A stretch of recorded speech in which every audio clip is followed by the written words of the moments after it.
Rendez-vous avec émission Yassika.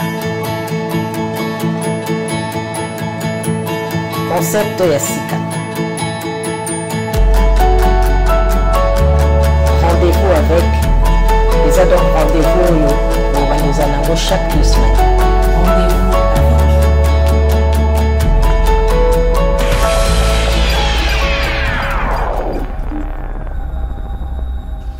Mesdames et messieurs, bonsoir ou bonjour, c'est selon l'heure à laquelle vous nous recevez chez vous. Rendez-vous avec émission Yassika. Concept Yassika. Bimensuel.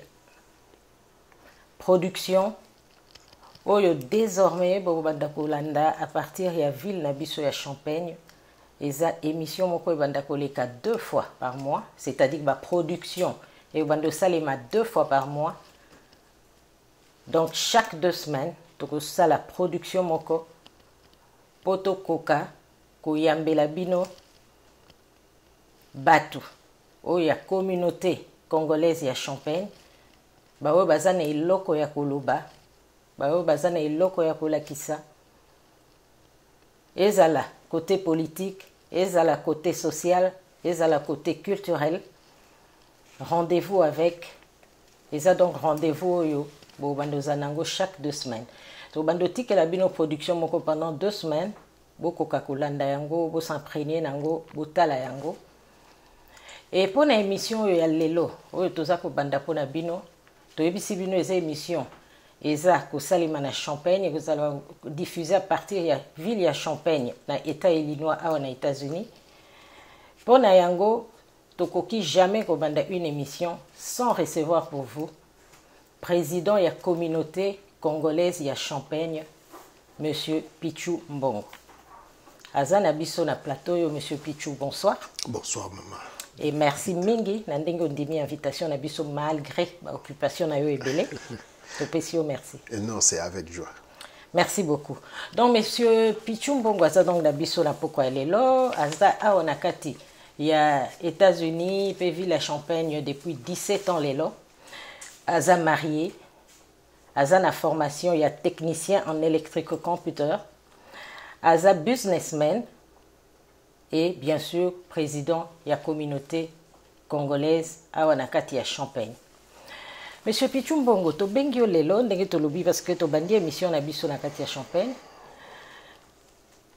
Et yo za donc président de la communauté.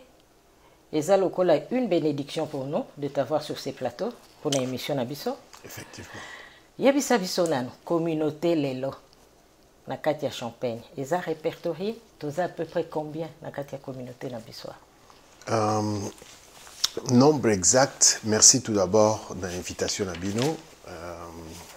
Rendez-vous avec. Pour Nangan, il a déjà honneur Makasi, la considération Bopesinga, et puis Boyamanga. Pour Pesami, Nabatunion Sotouté. Et pour moi, étant que président, d'un côté chef Koutimi Amboka, donc Bozan a jeté, Naboaki Bino Bafler Makasi, et monsieur Ekende Liboso.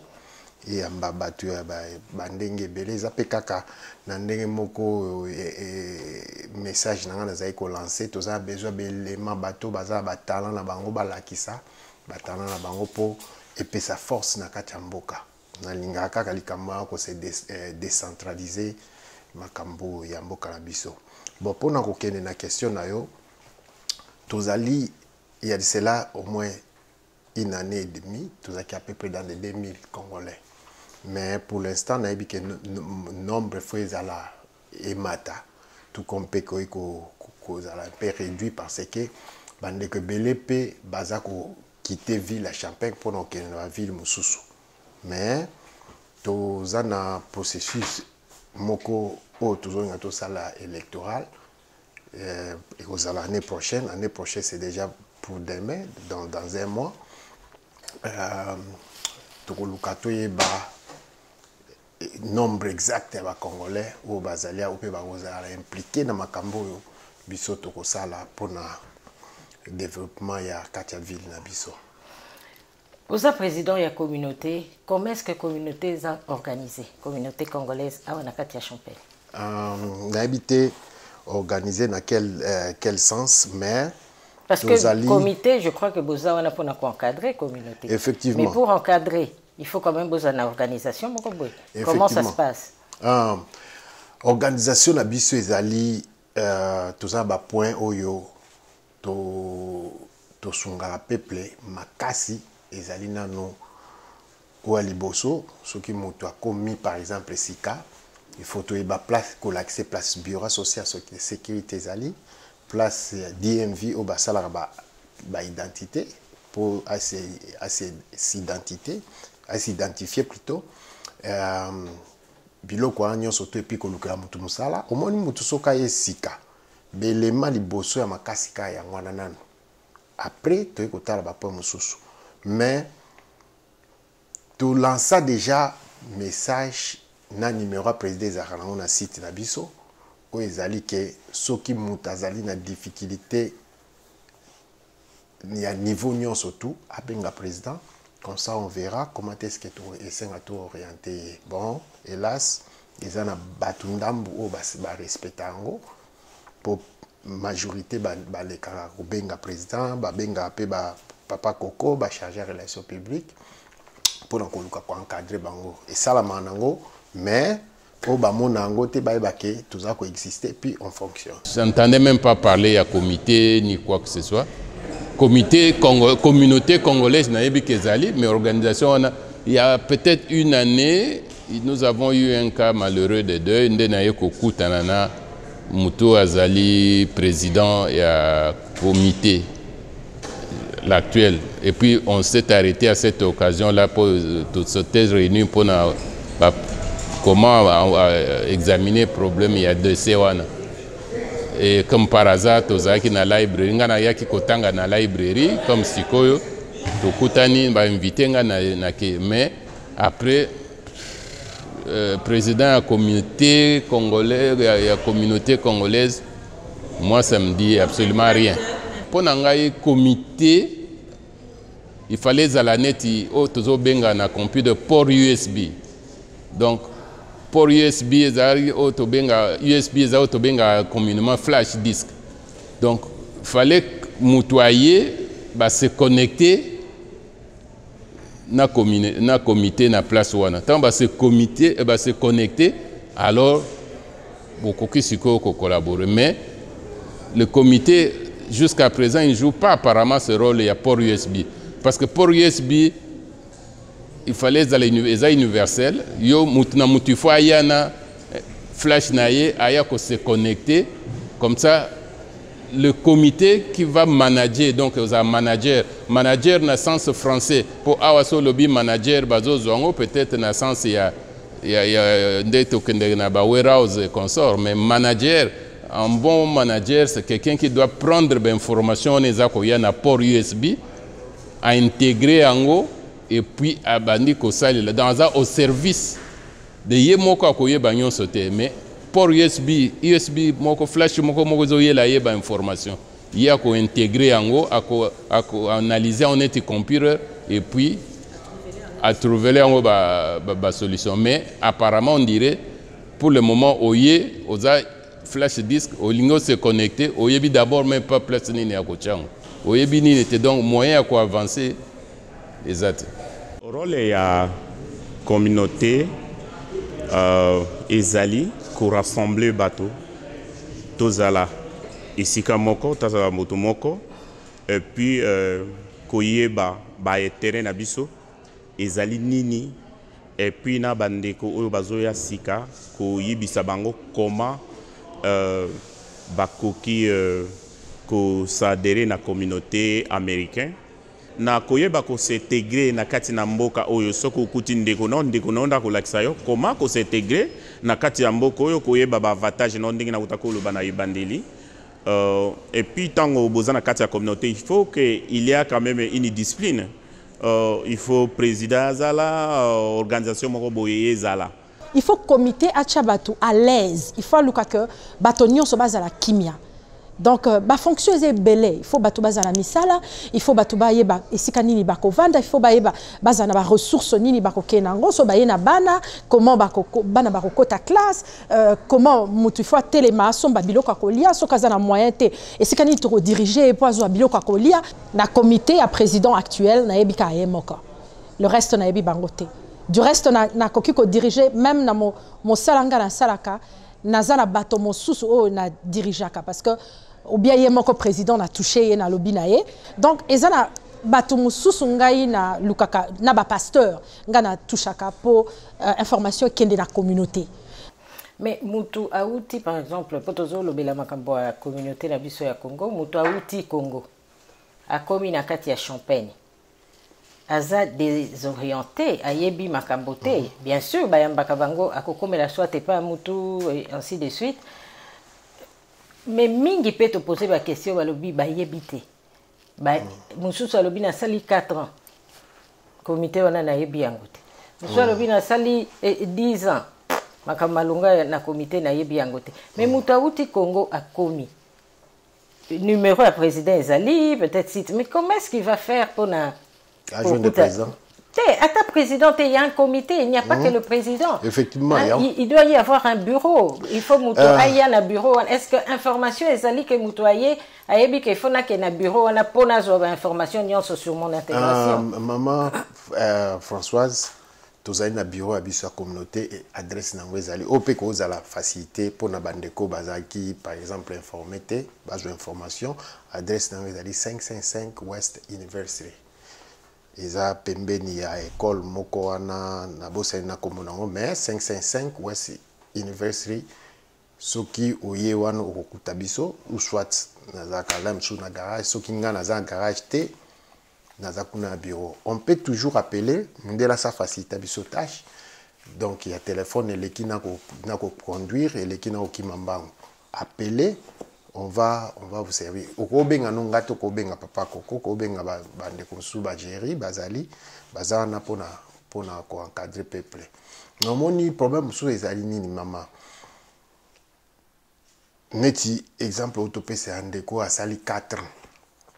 Alors baka ki a yebité, a yebi bureau te, a yebi pe comité te, tout ça. D'un côté, il faut pas qu'on condamne toujours ba dirigeant. Il faut qu'on condamne peu muto azol ba parole à bongo. Pourquoi? Parce que de soi yemoko, qu'est-ce qu'il a fait pour na comité naïe? Oye par exemple peut-être à Yoka pour na lubate que to épargner kayoka te que il y a un bureau, il y a un président dans limite ka cause encore à Yoka. Et fort nino ya sala ou bien un plus nino ye azoko apporter na kati ya comité wana pour et meka ko sala makam malamu o ke sepelisa na tout d'abord yé et que ko sepelisa pe bande ko mususu. Donc il faut assez amitu na ngamo na sala nini na kati ya communauté na nga. Soukaza na réponse wana alisimanga comme ko condamner. Au moins biso to za trop facile à condamner. Nous le peuple congolais to za trop facile à condamner. Les to condamner batu babi bon et loko yozo condamner les mutu ba pesu yango. Oyo ko komo banga oh non était maman pekisenga madame pekisenga osokopa biloko wana nyonso tout ezaba ka obiso tokutana nango. Alors biso bato tozo salango. Est-ce que biso ozaba maman te tozaba madame te? Mais c'est quoi président président communauté ozo kanisa nini pour l'intégration ba congolais tango bayaka? Est-ce que l'intégration na bango ezalaka facile?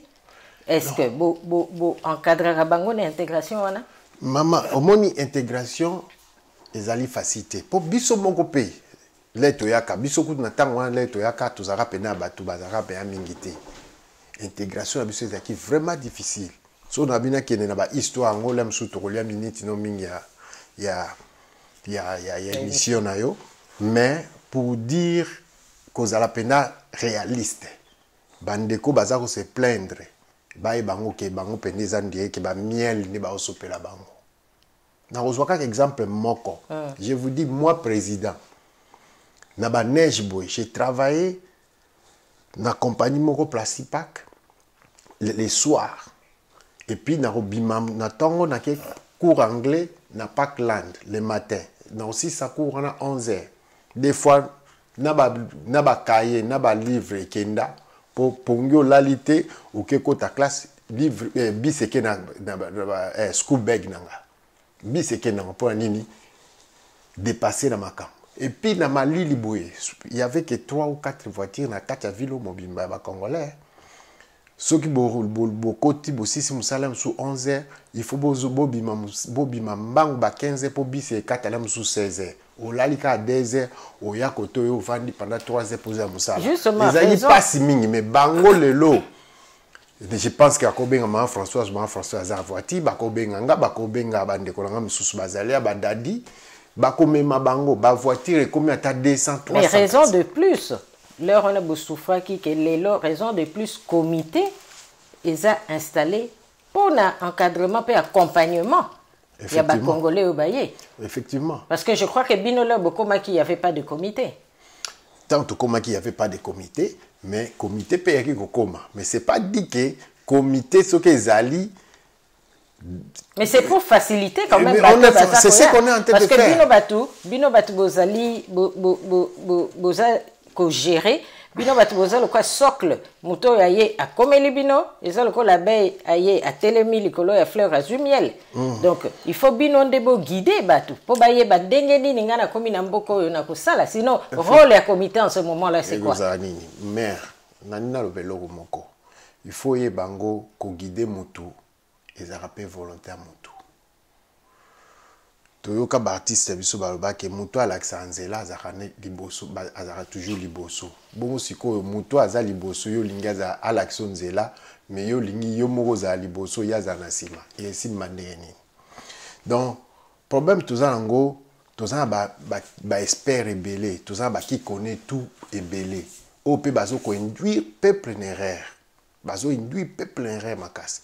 Ba ko zwa peuple ou les ba diriger vers bateau bako zaramo expérience et loko moko bango moko bako s'accaparer na peuple pour bako tisaye dette morale soit intérêt za nini zala mondimi na kati église nanga soit comment mutoya okatela nga matiti soit comment moi jaria et loko moko pourquoi parce que na sala ki e loko boye yo poko m'obliger au rendre à sincère ou à bac. Ozo comprend. Alors aussi longtemps batu bazako souffrir les sous plus de plus en plus. Pourquoi? Aiza na une expérience ti.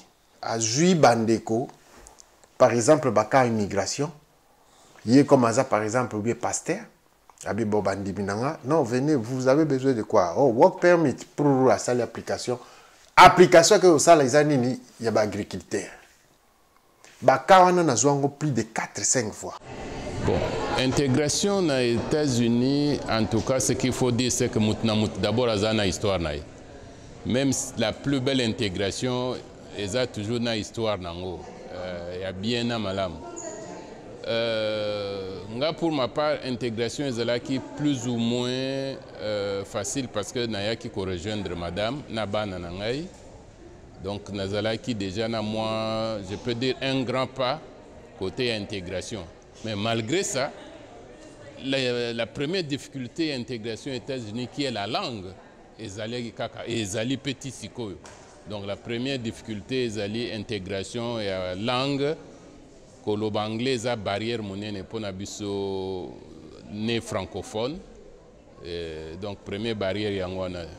Alors, barrière wana eza kosala que makambo ebele toza koyeba yango te. Alors, toza tendance tozala na kozonga na culture na biso ya Congo. Alors que awa na États-Unis, notamment na État otozali, makambo ezali ndenge mususu. À part la langue, il y a la culture même. Pour awa toza mboka culture ya ponctualité, culture ya exactitude, parce qu'en fait batouana baza, je peux dire modélé à partir ya moyens technologiques nango bango basala. Je donne un exemple. Ceux qui na place moko ba ebisio que tozana besoin ya kozwa cote il y a 10, yo ce que tient 9,9 et l'écarter. Pourquoi? Parce que bango bazar réglé on dirait ba computer na bango. Computer so batie 10 c'est 10. Mais biso na Congo 9,9 mais ça kaka 10 te. Alors tous za na ndenge wana culture wana ndenge to memango alors compliqué encore intégration. Donc culture awa eza ko senga ponctualité, eza ko senga exactitude, eza ko senga précision. Et puis j'ai apprécié notre culture ici. Balingi koko sate. Faut pas mentir ici.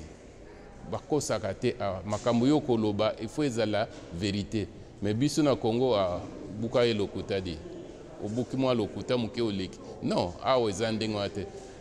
Identification na yo makambo na yo ko présenter, il faut la exact et ça ne doit pas changer. So za ko changer, bazo monango problème. Oko kende côté à classe pendenge moko bako yebisa yo ko tricher te ko yibate. J'étais surpris qu'à Wabasala a interrogation même na crayon. C'est-à-dire que yo koki ko effacer te poneti na Congo non na effacer non non non non. Ba ko découvrir parce que bazamba moyen technique élevé pas mon que a changer qui résultat oyo a sala ki boye. Donc awa c'est une culture de l'excellence. Mais biso tozo zalana culture wana te, toza koyeba yango te, mais et puis comme je disais au début la culture barrière et la langue et que ça là que tu as tendance tous on a siko repli na communauté na biso moko tous aneti ghetto ce que tu na ghetto tu goye ba makambo eza koleka na mboka wote. Donc intégration c'est vraiment un problème mais même quel que soit même ce que y na ba condition nyonso ya bien oza toujours na problème d'intégration. Au moni ceux qui congolais aye première intégration est au cercle naïe. Ce que j'ai constaté, c'est que tous les méfiants entre biso ba Congolais. Ce qui a bioté, moyen s'ouvrir à fond manayo ezalité. Alors intégration nayo siko ko salema kaka na place yo komeli. Ce qui veut dire que et qui va entraîner comme conséquence mutuwa nayi o ayambi yo na liboso, ce qui est makamone ya yebité. Yo pe okota pe kaka na rythme on okoyeba makambo yo ye ayebité.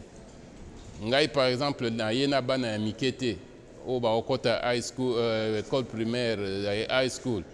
Donc so tuninga makambo ya école na high school na oyeba penza malamu te po naza intégré wana te ndenge moko pe soki yo ye mutu akoya sika akoyeba plus makambo eza autour na ye po ba o mususu po ba se ouvrir na ye baza méfiant baza koyeba te aza position nini aza position nini aza position nini po na mona pe to kutanaka parfois même na ba Walmart oko kutana nani oko yo quand même mutu aza oloba lingala mais ozo banga na opesa yembote ako réagir ndenge nini oyebi malamu te. Intégration et cause à la facilité pour la moto à outil banda à yena mboka mususu. Intégration est à la facilité. Attaque tu vas le bio yena mbongo na yo yena makambo parce que eza makambo sika ozo okutana sika wana. Eza monoko sika, eza makambo sika, eza organisation sika. Eza eloko yo yeba kite liboso. Donc et cause à la facilité. Avant kota la mboka oyo o banda ko mona nata o tombo la moto na yo il faut eba monoko ya mboka wa. Ya mi balé to mesala pas la biso so moto courant azo leka au fini moi $5 moi 1000 francs le bi leka lobi talela ranga kuna na snel soki bakatanga ite mais awo ya bongo te. Donc oza vraiment na ba restriction o ezali que soki o changer mentalité na yo te et aussi mbaté na mboka. Chaque fois que na yambara moto na tuna kaye oza na adresse email parce que mon sala tozo kango na mboka o na email tozo kango na électroniquement misala courrier électronique au cause makambo belé na 5 minutes kaka besoin de communication partout à travers le monde ou bien les cambosa n'ont besoin. Mais est-ce que tu as la mentalité et adresse email ce que lingi ko progresser au komi lukape yo moko au kozelate moto la kisayo. Je connais des gens qui savent bayebi ka ko fongola internet pour na Facebook bayebi internet ta yebite que Google existera pas luka parce que so komi na mboka au ko fongola internet au bando luka structure ona zongo wapi likambo na zongo wapi mais il faut yomoko polinga il faut za na motivation wana ya yomoko église ezana tâche munene yango na oti koloba na liboso na lobi ngai bato na bengaka on a pestindaka ba email soki on a kotaka nesika pona lobali kambo on a communauté eyoka epanzana ezana kati ya ba église même na musala nanga na yebisaka bango que c'est mieux ya kokota na kati ya ba église yango na kendaka ta moso ba samedi na ba église pona lobali kambo. L'église a un grand rôle ya monene na kati ya église parce que atana auto sate makambo mondela ko yebisanga mais oyo tata nanga molimo azoloba na kati église na kolanda yango donc bango nde faut bazala bomoko po ba yeba ndeke nini ba kokamba communauté na biso très important to lobela pe makambo ba église komi ebele na kati ya Champagne congolais akoyaza na don na ye ya kosalela nzambe akosangana moningo ya kutite ifasala oya ye église et komi ebele to yebi ke église pe za opium du peuple ndenge balobaka entre guillemets église pe ezalaka encadreur ya ba chrétien to ba ndimi voilà bino pe comité boza on a pona ko accompagner pour pe na ko encadrer mais bo collaborer ndenge ni kasina ba église ang omoni maman Françoise permettez-nga na bingo bon maman journaliste ngai personnellement naza na couleur mon côté religieuse na kende église nyonso le mal année que horaire nanga ezala un peu beaucoup plus chargé na sur même émission na biso to banyo ma retard pona vika ka ba occupation na zanango l'église ngai pichu na zaiko condamner avant que pourquoi tout comme l'église est belle boy mais pour l'instant na ko mona que bazan ba on a raison pourquoi.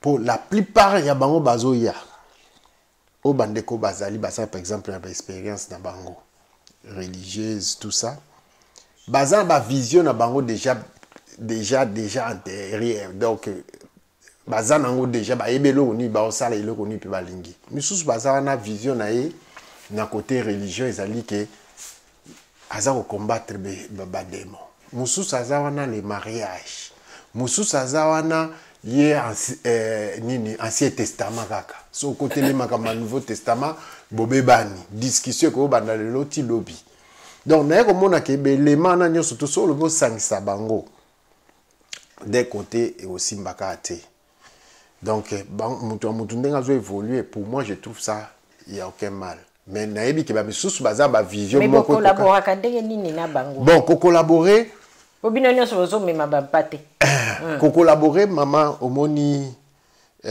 problème toza nango ezali nini comité ezala beaucoup plus diabolisé par l'église heureusement que ngai nako se prétendre ko mi jeter ba flirter que moi na nzambe boy quoi que ce soit mais au moins na bi valeur ya nzambe so toza bo Moïse c'est grâce à lui alors na respectaka les hommes de Dieu bango na niveau nyonso tout bazali puis na sepelaka ba homme de Dieu ba pesa nga ba valeur makasi entre autres temps fort avec Jésus-Christ IMC Church notre pasteur bienvenu pasteur Prosper tout le monde ba on a tangi ke bango wana ba homme sous atangi te ba s'apprendre te ko non l'aime sous c'est pour la vie point moko ou bien point mususu te ezaka ke batu na soli na bango plus récent bango wana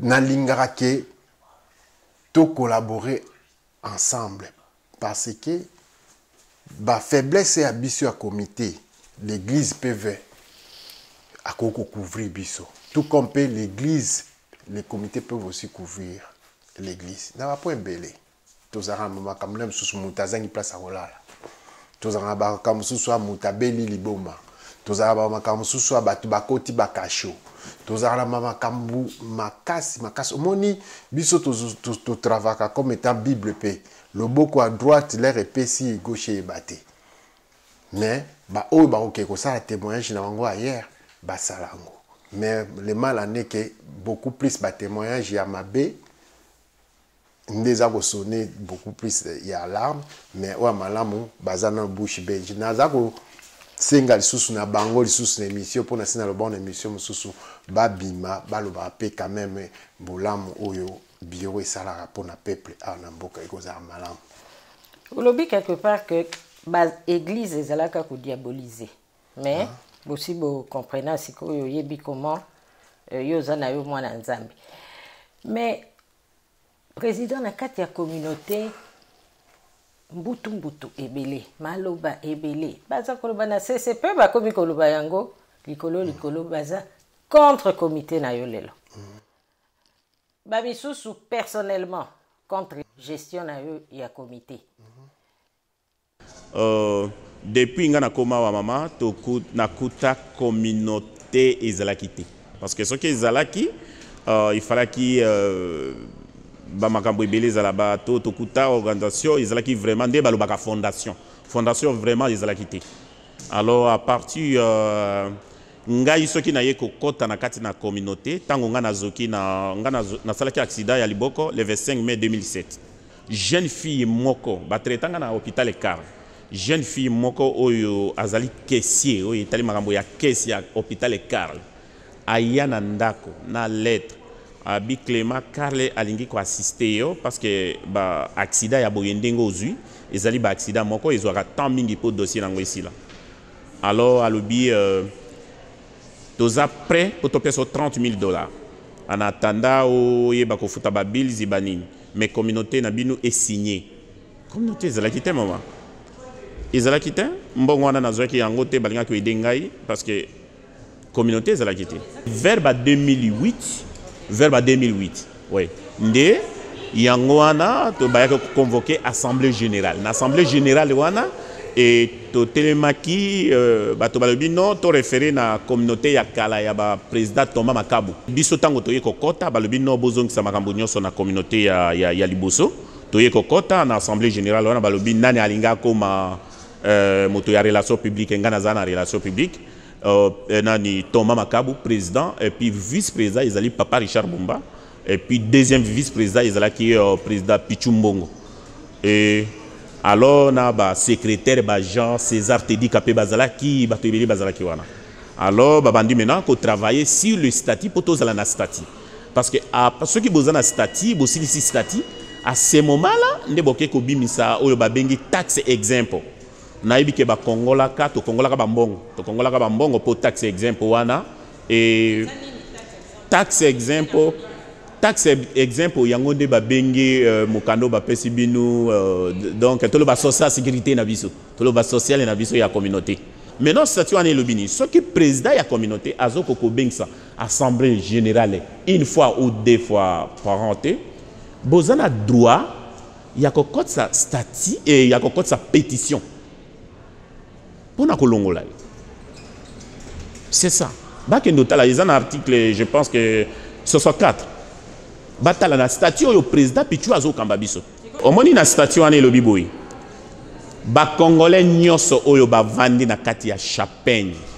Urbana Illinois bazana droit ya kokota sa pétition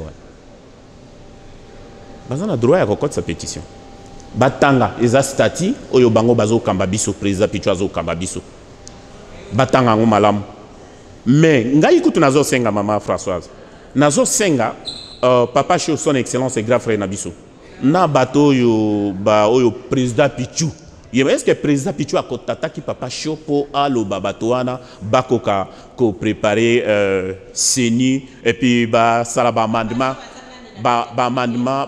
na kati ya statut bon parce que y azali juriste non eza parmi pe ba juriste pe bazali bato yo pe ba président Pichu akendeki ko mona oyo balingi basala amendement na kati ya statut même amendement wana même na loi États-Unis awa basala pe ba amendement na kati ya statut na bango na États-Unis basala ka ba amendement hein alors ngana sengi pona nga oyo nde ezali ide na ngai babenga papa Cho na bato wana baleka na télévision mama Françoise baleka na télévision basala débat contradictoire wana avis na ngai comme ça bayibisa biso ba expliquer biso papa Cho yazlo bakeba sala ba amendement te comme ça bango pe bayibisa biso pourquoi basali ba amendement be les manini bango ba moni na kati comme ça tous les Congolais alla dans la claire quand même et à la télévisée bon ngai nazo reprocher président parce que na moni et si kaza ko bengisa ba réunion te mama Françoise na benga président Pichu to bongisa communauté to élargir communauté parce que ils ont bato bazo sala na ba Gibson bato bazo sala na ba nini ba Gibson nini Rantulu ba ni tout ça, mais communication vraiment il y a communauté exaté. Et tout na yo so sali combien de mandats et puis on déposer quand, parce que aux obéis assemblée générale mozo ko kate. Ce que aux obéis assemblée générale bato bazo yaté, c'est-à-dire balingi yoté. Je pense que président Pichou a fait à place wana. A sali 6 ans. Place wana. Azo pesa biso communauté ata rapport moko te. Et puis bazali oyo babengi taxe exemple. Taxe exemple wana ndezali social ya communauté. Ceux qui bazo ka do par-ci par-là. Est-ce que basi balakisa biso, ba yibisa biso, il faut appeler biso rapport. Alors yango wana to si pétition na za au moins na 61 signatures. Parce que il y a statut au bazo kambabiso et lobby ceux qui bokoki 50 signatures. Président Longwe, Nazana 61 signatures. Il faut tous un soubassement. Il y a Niniwana, il y a Oyo Bazo Kambabiso, statut au Bazo Kambabiso, Oye lobby que vous avez droit à recopier sa pétition, ce qui est président de la communauté, à Zosa les côté. To ko annexé yango na lettre wana soubassement wana, nde to yebi ba bureau to ko ça. Pona nini batu bazako yomoko na yomoko. Pourquoi batu balingi yo lisusu te na comité wa? Mère, omoni na comité na yo mobile. Mère, omoni problème na ko lobeza nini? Kolinganga te bolingo ba force ango te. Cela ne veut pas dire que là na comme un peu président bation so balinga. Non, o balinga. O balinga te, c'est normal tout ça ka démocratie. O ngana senga ka na peuple. Na bateau par exemple o balinga te. Tout se respecter mutuellement. Tout peut ça ka ba respect mutuel. Bama kambuba division na lingaka mutu boité na lingaka mutu te ngana comment vivre batak mususu non na yibaki batu pouvoir na sala ki boye na éviter pouvoir ngo bayiba ndé nini pour na éviter loko moko be changer nga pichu pour na kozala président communauté ce qui soit na za président communauté te changer nge loko mais ngamo ko de soi na mimo na ke frena mama kambebele poza makamususu emoko zoli ko sala ngo tala kaka lobby faut s'apprendre sous na peuple. Nazaba bilo musu na sala na kisasa, l'émission sous na sala kisasa na zongia boy et senga ki na sala discours liboso peuple pour na koluka ko démentir moi ba point musu et puis ko senga na même pardon. Alors on a ce contrôle là kana makambe belé mais ce qui le on a présenté na éviter na ça makam na respecter peut-être madame Bana et puis les autres je m'en fous. Président, ça fait je crois 8 ans que vous êtes président, au comaki président par élection, bah voter qui au voté, au succéda qui n'a président il comité il y a Liboso, il y a Champagne, il y a bah Congolais à Champagne parce que eux ils ont je crois deuxième comité depuis bah Makambago comité Bandi, la communauté à Champagne. 8 ans. Tant vous voter qui bino, vous avez un statut. Et lobby na kati statut qu'il faut vendre à 8 ans parce que batu misusu pe baza ko tomboka pona yango. Maman journaliste César Nini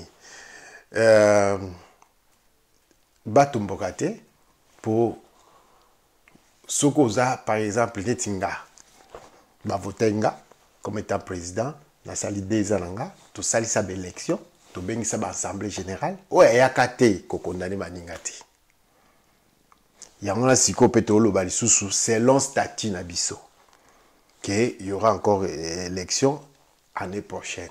Mais tozo tango eza kutu eza à main ouverte dans mutunyo surtout aya s'intégrer et puis problème eza nini na kati statut na biso eza ko obligé bandeko oya kubanda kozala par exemple toza ba sorte ba membre effectif ba membre ordinaire ba sage na yo kaka et ba sage bazali tout ça donc pour comme membre et ça ba condition qu'il faut remplir so ba condition nous rempliront bien alors discuter si pouvoir à président les amis au lieu que aux anaka pour nuire kaka image à président image et puis musu ba bisu que président akamati akotisa ONG na kati ya statut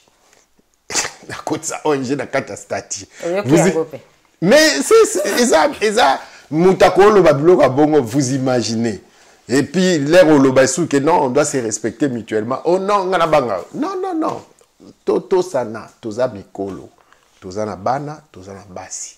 C'est quoi président yo respectaka ba clause nyonso ba article nyonso eza na statut o respecta ngo. Ngande fo naza élément liboso numéro 1 à ko respecter pa plus na kati ya statut pe elobama na article moko na tanga penza statut na bino malamu te mais anayebi numéro ya article mais na kati ya statut eloba pe que soki président alekisi 2 ans boluka ba bengano ba motion ba motion bo kende ba signature ebele po bo evancer na place wa et na yoki que ba signature soki ba l'équipe 50 signatures donc il faut olongo na yoki que 61 signatures ici ekoti donc baza kolongola yo okondima mère elo mona loba eloko nini omoni mboka eza mboka na mboka eza na bakona ozo comprend ba signature ou pas elobelangelo mote donc on va dans na yo qui peut signature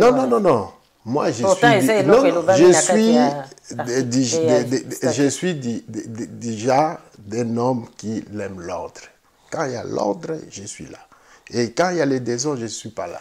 Donc, la signature ou bien la signature, ça ne me dit absolument rien. Ça ne va rien me changer, maman Vital. Peut-être ça va me rendre encore beaucoup plus fort. On se comprend. Donc, on a une structure qu'on vient de placer, qui est dirigée à Bandekwa, sous son nom, président Kimi. Est-ce que président Koko Kimi Bato Yemoka nommé? Et ça, on dirait, papa Boti Mwana, Mwana Bandi Konguluma, Nana Bandi Kotambulate, oh papa Kimi. Et puis, Moutaotou na écoute que papa Kimi, ou les à la maman, Yemoko Mwana, comme Kobela, papa, ok, wapi. Au Kimi, ça n'a pas de sens. Donc, Ngamoko, Moutuna Botiango, alors, ngamoko na ebinini na osala la makamwa. Donc, signature ou pas, ça me dit absolument rien. Pour tous les experts rebellés, surtout tie bango devant un fait accompli. Mère, bako kima, souci na bango eza kolali samboka, souci na bango ezali ba impliquer peuple na makambu mingi oya mabe bango bazanango. Makambu mingi mabe o bango bazanango ezali nini? Mboke Kotaki Mobulu, l'église et les comités, à l'époque, c'était par rapport à quoi? L'église est comme qu'on acquisait le comité de la sorcellerie. Il y a beaucoup de sorciers dans le comité. Alors, il y a un que pasteur Nabiso Ozagine à l'époque, na kachanda kuna e voiture et longwa na nzele kotiti na kacha salon. Mutaza ko le karawe. Kotiti na salon. Donc il y a là likolo na se koto déjà voiture et koti pe buki biloko. Na kata. Soki bana bazaki na se wana bakoko ekokufa. Na moment wana guerre ya kosakana te entre le comité et l'église. Comité mtatine de voiture. Entre guillemets, c'est comme ça que ça se disait. Donc, il y a eu des sages. Au moins, même ma communauté, comité au son à Kiango, puisque je me disais, mais tout le monde fuit.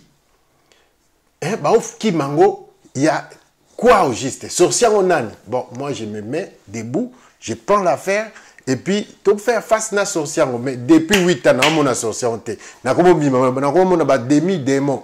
Mais président Pichou, si yo depuis 8 ans aux Awana, à la tête du comité, aux a encadré, na tout n'a que déjà la comité zanini au Pesanga penza réponse té.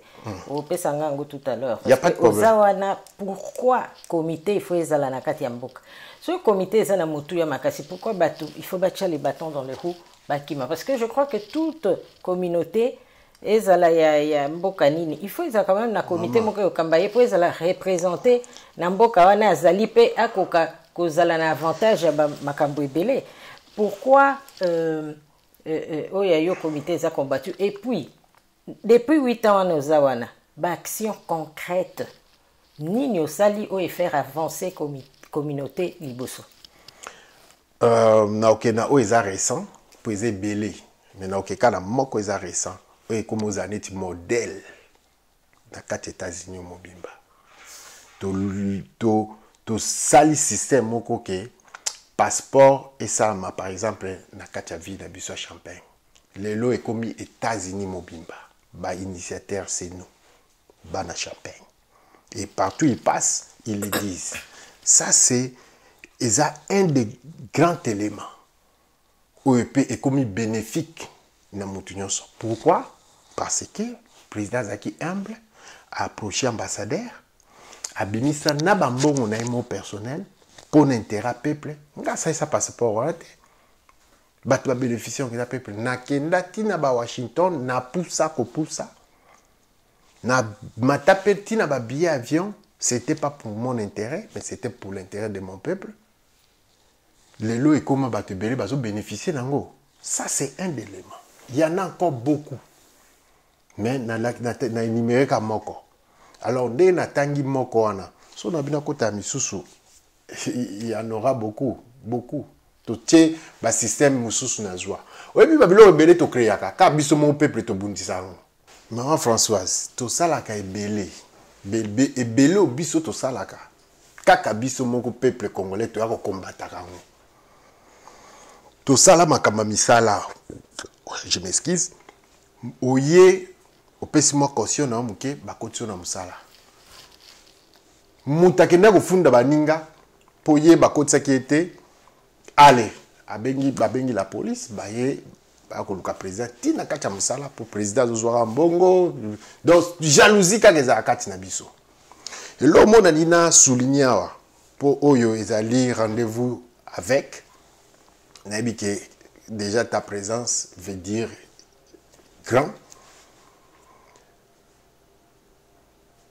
Bande ko fo bayeba Namboka mobimba de tozabwe namona kaka on dit 2 personnes. Misusu bakoza na batala bango ba bomba na bamona na ati. 2 personnes.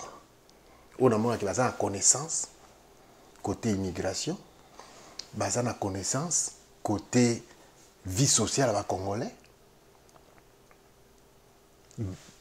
Na mitie nanu na kati ya mibalo ala ngamo na kati. Ya mibale na tie papa Richard. Na lo bango te po na ndeko na ye ou bien muninga na ye ou bien nini bien grand frère ne ou bien père na ye mais na lo bango po na viva omoni biso le kabanzela moko oyo o ezala difficile. Jésus-Christ pas sauver bato asengela kufa po ayeba ke secret kuna liwe za ndeni donc biso le katina secret liwa pour to comprendre makamuni eza mboka ba o nyoso ba sa ba grimace wana. Bah, on peut ces applications, ça la work permit, application work permit, à quel salut le moto, application agriculture. Et là, comment qui était babanda, ok, trop j'étais dans ma fleur. Biso ça la makambo système, bobi misa moi $100, ça $50, tu payes ça koto, bateau zone ça. Plus de ça 50, 200 personnes ba kota misa. Et puis Congolais, ils se senti que na yo ko la langue anglaise, na ba musala, boum bam. Mais c'est pas que quelque chose que j'ai encouragé. Que aux accueils rendre un mauvais service. Non, c'est peut-être pas quelque chose que j'ai encouragé. Il faut que comité et orienté. Membre na yetan baye. Maman. Pour na kolakisa bango pour osala bien intégré, il faut y banano anglais. Est-ce il que faut comité ça peut-être batam muke pour oye ko la rappel anglais, il faut ça mais maman. Et puis au tangi batumi balé bazana connaissance. Et oui, selon yo. Mais na yebi que na kati ya comité na bino bozape na bo benga ba sage pour que le bango sage. Bon, est-ce que en tant que président ya comité, en tant que comité na ba membre no bozwa kapé temps ya koyoka baninga ya koyoka eloko nini esengeli na communauté balingi nini posa na bango eza nini et puis biso qu'est-ce que nous pouvons leur donner ou bien bo s'imposaka kosala makambo bino moko bolingi soki population to membre comité baza sceptique et poser problème. Maman maboko nangeza ka toujours tendu vers bandeko nyonso o nyonso to azana expérience azana makambo azana connaissance oyebi.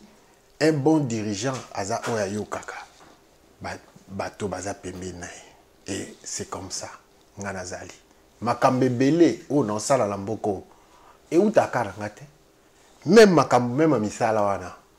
O bango mo ba kombata. Et ça ngate? Initiative kaka bandeko baza pembe nanga.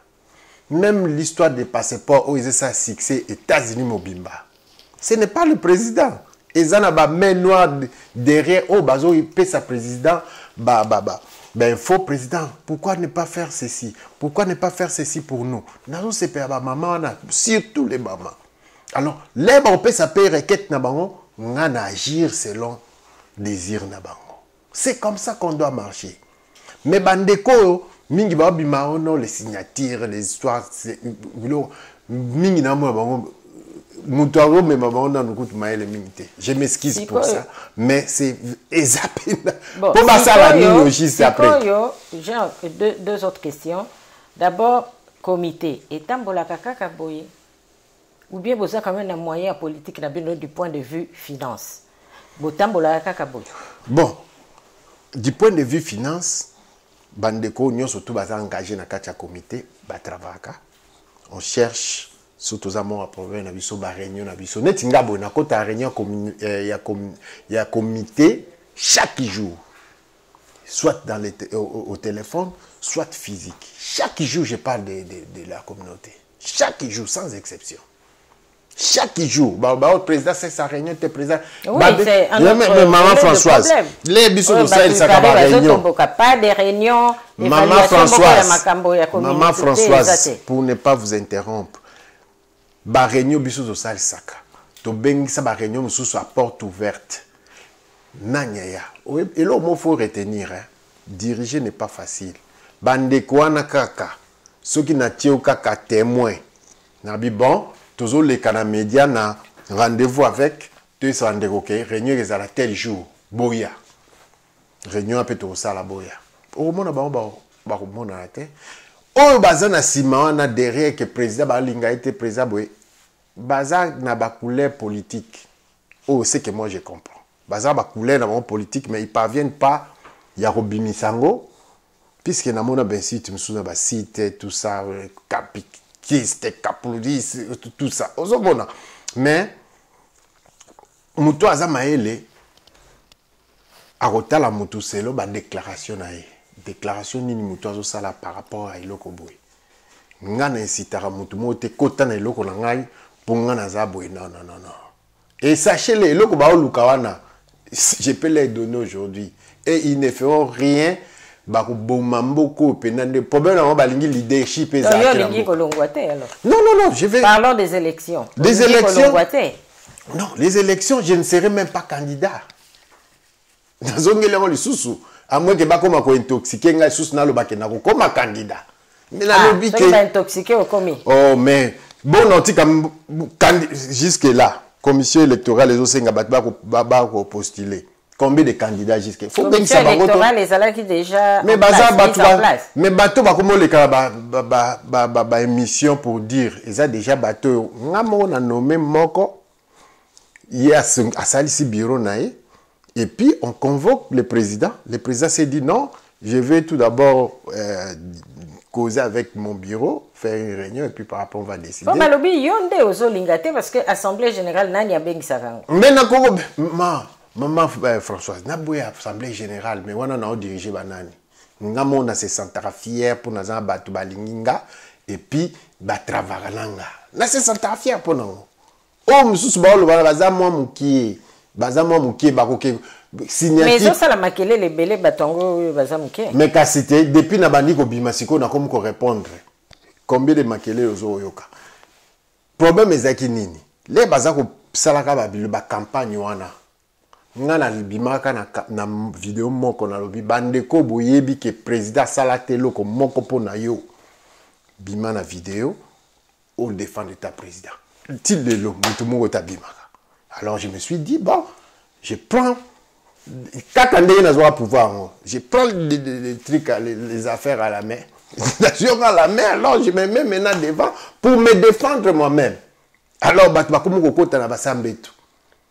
Donc c'est pas mon problème. C'est quoi okoki kolobanini otali caméra no lobanini na communauté na yo oyo ya Congo ezali awa oyebisa bango nini po bakoka kokende liboso comment est-ce qu'ils doivent marcher désormais et loko esengé na biso poto marcher bien peuple congolais to tika bonga soko yebi eloko te tika ko induit bandeko na kati ya erreur. Même nga na président bino lelo boye na ebi nyonso touté il y a des trucs qui na évité et c'est ngalem suna benga na téléphone et c'est ngana tout na pe conseil mais bozo joa ba responsabilité mingi comme étant bozo na connaissance moko boy mais aussi longtemps zéro connaissance T bozo ko ça vie bandeko na kacha berer j'ai reçu plus de 6 à 7 cas o bandeko baza ba problème moko très sérieux et outi wapi na kacha ba église o ba outi nango pour autant dire que l'idée na biso ça c'est nga bo application na mabe mosusu na vu 4 personnes bazo sala kaka wo permis tapamba mais beaucoup c'est la bonne application ba agriculture si on connaît pas on demande à connaît pas à demander tozala na bo mokitisa to mikitisa pour même état biso boye so to yebita mwandambo c'est parce que tozali komikitisa to lui peto yekola il faut to yekola to lakisa bolingo na biso vis-à-vis na biso to tikape kokotisa banyongo bandeko ba dette morale et comme que ngamu tunazwa ke na aéroport il faut zaka pembeni na nga po ngamu tunasombela ke loso yango bo pekisa bango ba mona ba bureau na bango ta comité po bino bozo zwa bango déjà en otage botika mutu asa jugement na ye selon ye na yebike le loi ko lo ba ke comité yo kangote mais côté mosusu okenda ba ah non président Zaraboy président Pichu o nga ko to kombeza populaire eza pona ki président communauté té azanga homme populaire homme du peuple eza pona té so na ke na mboka na nga ba ya mangana ninga ko sakana té ah kutu nazo mimona iloko té surtout que président pena wera eza populaire président bien non ça c'est pas ça président poto sukisa to komi pratiquement na suka intégration ba congolais yango ezali kambo awa congolais aussi au lobeli biso comment ndenge ba msuka tchaka baninga les bâtons dans les roues et tout ça on dirait que collaboration vraiment entre ba congolais et Malamuté à vous entendre parler mais sikoyo ba congolais bayaka bino boza comité bokoki ko orienter tout congolais contrairement à ba communauté misuto monaka warehouse pourtant mingi pe bayaka na bagage na bango mais bayebite tanga okomawa akusala ndenge nini bino boko orienter bango te po ba misusu asacha na bagage na ye ayeba ke asala anglais po asala bo ayeba ke fo aye collaborer ayeba ke fo akenda bo pourquoi ka congolais nyon se fa kota na misala oyo ya ba warehouse wana et puis botali pe ba communauté misusu lokolo ya ba chinois par exemple bayaka na bamboko oyo gouvernement na bango bon je vous dirais peut-être que biso gouvernement était na batu mutute mais bayaka na orientation moko ya kotanga koitala qu'est-ce qui se passe na bamboko yo kozonga ko développer mboka na bango mais ils sont orientés mais biso tozo kendeka kaboy. Merci ma français na ko répondre na poana omoni biso to ke bongo parce que toza divorcé na par exemple na gouvernement na biso na ba dirigeant na biso par exemple en mboka diaspora peuple congolais a divorcé na bango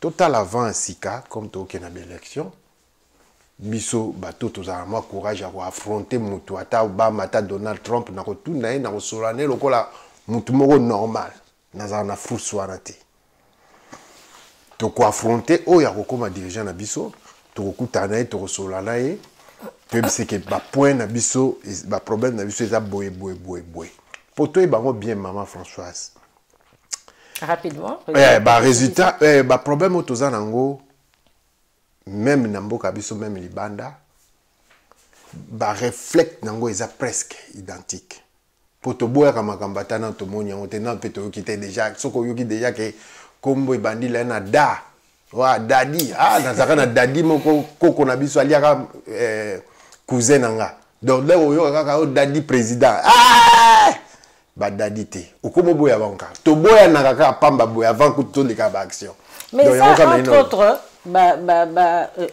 misala oyo bino il faut bosala makasi na mboka oyo po eza mpe kochanger bamentalité ya bato eza na biloko bino il faut bosala président. Maman Françoise nayebi ke eza facile te mais c'est pas pour rien bakomité ezalaka justement mpona kobongisa kosangisa kosala en sorte que makambo mais kasi yango na repesa exemple moke eloko sali na mutu kasi ko na tongo Maman François tokomi na suka merci tosali likambo moko affaire moko na moninga koto ay koluka aide na tongo mais na buta bibi na video comme finga président sikoyo osani oko supporter pour le président mais au continuer na orientation à côté président merci beaucoup nayebi ke makambo eza belé merci biso to koti na profondeur te ya koyeba juridiquement likambo eza nini boyezani tolingaki to parler sur la communauté koyeba ndenge nini bato bazo vivre na bino moko comité ndenge nini bozo mener ou expliquer j'espère que bato bayoki comment ça se passe na kati ya Champagne pour na etali communauté congolaise to pesio merci mingi président merci ndenge on dimaki invitation na biso c'est à moi de vous remercier merci président voilà bino nyonso ba téléspectateurs ou les amis internautes merci ndenge bolandi biso toujours rappeler que sa première émission rendez-vous avec donc nyonso na kati ya Champagne alingi koleka na émission rendez-vous avec botala ba numéro na biso na ba ya écran na bino pour boyeba ndenge ni bokoko contacter biso pour boleka na kati émission et kozaba émission sur plateau neto yambi président ou alors des émissions à l'extérieur qui seront diffusées sous forme de documentaire donc tokoki ko sala nyonso yo bino bopolinga to sala po bokoka kozala informer pe bo sepela to pesi bino merci mingi surtout merci Nadadi Balawe qui a été le réalisateur de cette émission et également à Horacio Maluba Yazala qui est assistant réalisateur très dynamique to sepeli na mingi pour l'émission Alelo. Merci beaucoup à vous tous et à Luigi Desbontes, merci pour le décor de cette émission. Pour tout saliango, na katianda kwa Luigi Desbontes, topesi merci mingi ndenga sepela ko pesa biso décor oyo et à la prochaine occasion. Bonsoir ou bonjour chef.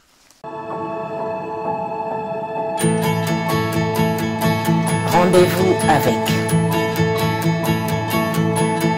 émission Yassika. Concept Yassika. Rendez-vous avec les adores rendez-vous, nous allons chaque 2 semaines. Rendez-vous.